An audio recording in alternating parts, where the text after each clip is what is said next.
क्या हुआ, आपको लगता है कुछ अच्छी खबर बाजार में आज हो सकती है? तो चलो फाइंड आउट करते हैं कोई अच्छी खबर है कि नहीं। और फिलहाल बाजार में क्या चल रहा है, पिछले 24 घंटे में क्या हुआ है भैया। ईरान ने 3 कंडीशन रख दी है। उन्होंने कहा है कि मेरी 3 शर्तों को अगर मानोगे तो युद्ध हम यही रोकने वाले हैं। तो उसके बारे में डिस्कस करेंगे। ट्रंप का एक नया नाटक भी चालू हो चुका है। अगेन बाजार के लिए उतना अच्छा नहीं साबित हो सकता है, पर आज की वीडियो में बहुत कुछ डिस्कस करने वाले हैं, क्योंकि आप लोग के क्वेश्चंस रहते हैं, मैं क्वेश्चन पिक नहीं कर पाता। तो बहुत सारे क्वेश्चंस हैं। Quant small cap, Tata small cap को क्या टाटा बाय बाय कर दें, यह क्वेश्चन काफी लोगों ने पूछा है। क्या कोई चांस है वॉर रुकने का? सिचुएशन क्या चल रही है? मोतीलाल ओसवाल 25% डाउन चल रहा है। एक कमेंट आया था, मैंने सोचा इसको पिक कर लेते हैं। तो Motilal Oswal mid cap fund में क्या करना है, मेरा क्या व्यू है उसके बारे में। स्मॉल कैप फंड में लमसम क्या अभी करना है कि नहीं करना, इसके बारे में। और साथ ही साथ 96% एसआईपी स्टॉपेज रेशियो हो चुका है करंट मार्केट सिनेरियो। तो लग रहा है कि भैया बाजार से निकल जाएं, बाद में आएंगे, ऐसा मन में चल रहा है। चलो देख लेते हैं बाजार की कंडीशन। और यस, वही हम देखने वाले हैं जो एक्चुअल में किसी का मन नहीं होता देखने का। जी हां, बात करने वाले सेंसेक्स में अगेन गिरावट, और एक गिरावट अब नॉर्मल हो चुका है। कुछ नया सा नहीं लग रहा है, बाजार बंद होने वाला है। लेकिन फिलहाल जो कंडीशन अभी तक, थोड़ा इसको रिफ्रेश कर देते हैं, देखते हैं कंडीशन क्या है। जी हां, 835 की गिरावट है। 3:04 हो चुके हैं सेंसेक्स में। सेम निफ्टी भी कॉर्नर पे बैठ के रो रहा है कहीं भी। अगर निफ्टी की बात करते हैं तो जी हां, अगर निफ्टी करंट कंडीशन में अगेन 222 पॉइंट की गिरावट। दोनों जो गिरावट है, 2 इंडिकेटर देख लेते हैं कि भैया हमारे 2 इंडिकेटर एक्चुअल में क्या कह रहे हैं। चलो बात कर लेते हैं। सबसे पहला इंडिकेटर हमारा है, जी हां, ऑयल प्राइस को। और देख के बहुत ही ज्यादा शॉक लग रहा है कि भैया 98 पहुंच चुका है। ये कोई भी अच्छी खबर नहीं है। मतलब कंडीशन और ज्यादा बदतर हो सकती है आने वाले समय में। यह दिख रहा है 98.18।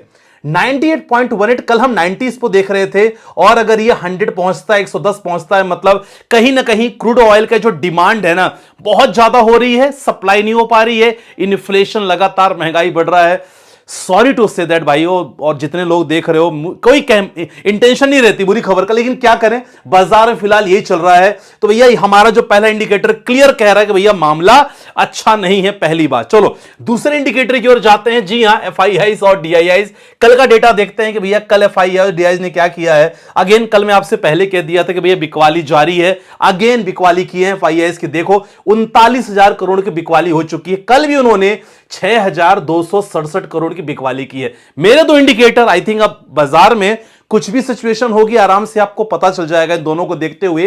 तो फिलहाल कंडीशन बिल्कुल अच्छी नहीं है। अब इन सबको देखते हुए काफी ऐसे लोग हैं जो लोग शेयर बाजार में इन्वेस्ट करना चाहते हैं। स्टॉक्स को लेकर उनको डाउट होता है कि भैया कौन से स्टॉक्स में ब्रेकआउट हो सकता है, कौन से स्टॉक का असली प्राइस क्या है, मतलब क्या ये वैल्यूएशन सही है कि नहीं।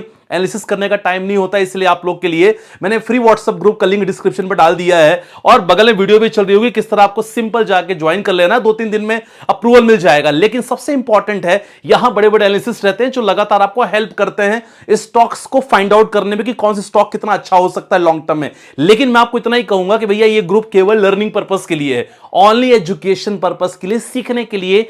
1 रुपए का इन्वेस्टमेंट के लिए मैं आपसे बिल्कुल भी नहीं कहूंगा। बार बार वही कहता हूं, कोई डाउट होगा डिस्क्रिप्शन मेरा नंबर है, वहां संपर्क कर सकते हो। डिस्क्रिप्शन मैंने लिंक डाल दिया है फ्री व्हाट्सएप ग्रुप का। तो ये चीजें हैं।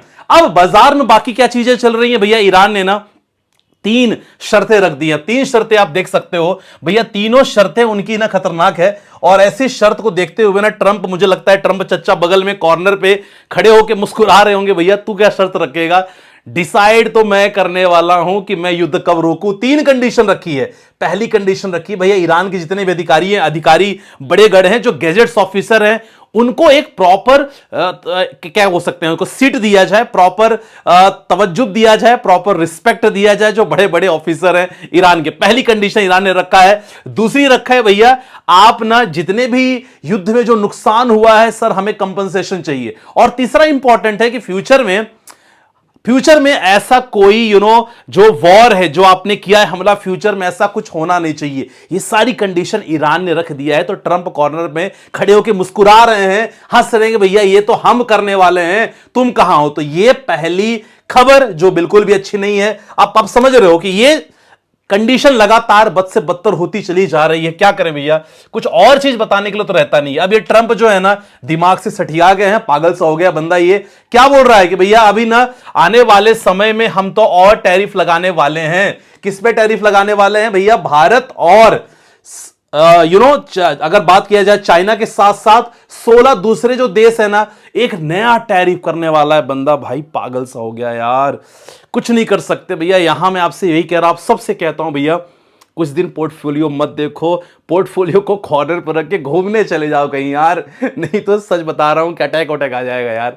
मतलब हालत सचमुच खराब है, आप कुछ कर नहीं सकते ना, प्रॉब्लम ये है। अगर हम सॉल्यूशन कर सकते तो बहुत अच्छी बात है। फिलहाल ये चल रहा है, आप देख रहे हो किसने क्या किया है, टैरिफ अटैक की तैयारी कर ली है और बहुत सारे देश हैं। बोला भैया क्या हुआ कि अगर यूएस का कोर्ट उसने बहुत सारे टैरिफ को इलीगल कर दिया है, तो मेरे पास कुछ पावर है, उस पावर को यूज करके मैं नया टैरिफ लगाने वाला हूं।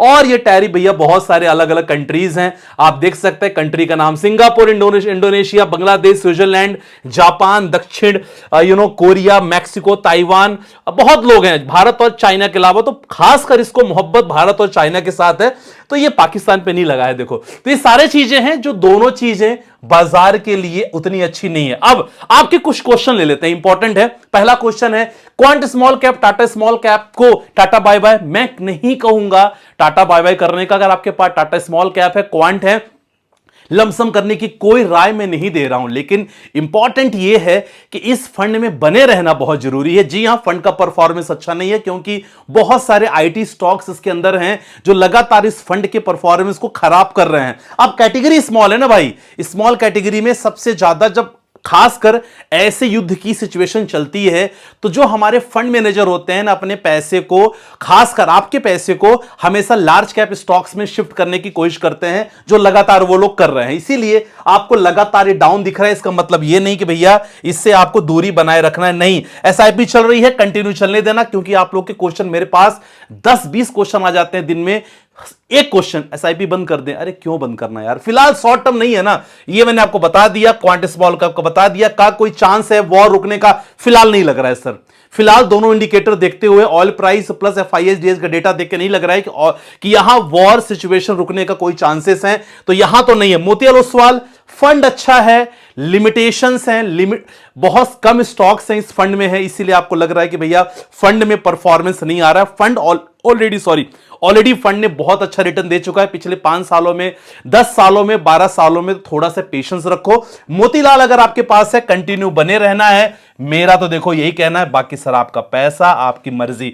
मेरा तो जो मैं कर रहा हूं वो मैं आपको कहूंगा, आज मेरे पास है और कंटिन्यू चल रहा है। अगला, स्मॉल कैप में लमसम अभी नहीं अलाउ कर रहा हूं, इसीलिए मैं आप लोग को टेलीग्राम पे, फ्री टेलीग्राम जो डिस्क्रिप्शन पे लिंक मैंने डाला है, वहां आपको लगातार बता देता हूं कि यार अभी फिलहाल ना मल्टी एसेट्स एलोकेशन फंड हो गया, फ्लेक्सी कैप फंड्स हो गया, बैलेंस एडवांटेज फंड हो गया, और खासकर हाइब्रिड फंड हो गया। इन फंड में निवेश करो, क्योंकि फंड जो मैनेजर हैं इसी जगह पैसे लगा रहे हैं, तो आप यहां लगा सकते हो फॉर द शॉर्ट टर्म, लेकिन लॉन्ग टर्म की बात अलग है। स्मॉल कैप का वक्त आएगा जब मैं आपको बताऊंगा कि स्मॉल कैप की अब लमसम करना है। बाकी 96% एसआईपी स्टॉपेज हो गया है, ये भी चीज मैं देखने को सुनने को मिल रहा है दोस्तों। 96% इट्स एसआईपी स्टॉपेज रेशियो, ना कि 96% लोगों ने एसआईपी रोक दी है। अब स्टॉपेज मतलब होता है कि हो सकता है कोई बंदा क्वांट स्मॉल कैप में निवेश कर रहा हो, उसका मन हुआ कि भैया मैं quant multi assets allocation fund में निवेश कर लूं, तो क्या किया उसने, फंड को स्विच किया। अब स्विच करना मतलब भी होता है कि भैया एक फंड से आप निकल गए हो, तो वहां स्टॉपेज जुड़ जाता है। इसीलिए बहुत सारे लोगों ने, जिन्होंने अपने एसआईपी को एक फंड से दूसरे फंड में, एक स्कीम से दूसरी स्कीम में डाला है, इसलिए आपको ये सिचुएशन सारी लग रही है।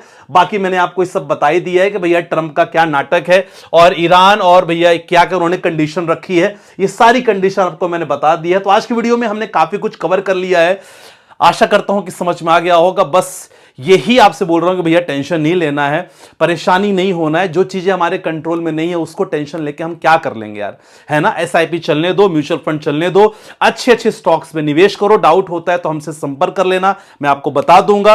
बाकी यस भाई, घूमने चले जाओ कहीं कहीं दूर, पोर्टफोलियो को अलग साइड में रख के, ठीक है। बाकी मिलते हैं नेक्स्ट वीडियो के साथ, अपना बहुत ध्यान रखिएगा। बाय बाय, टेक केयर, जय हिंद गाइस।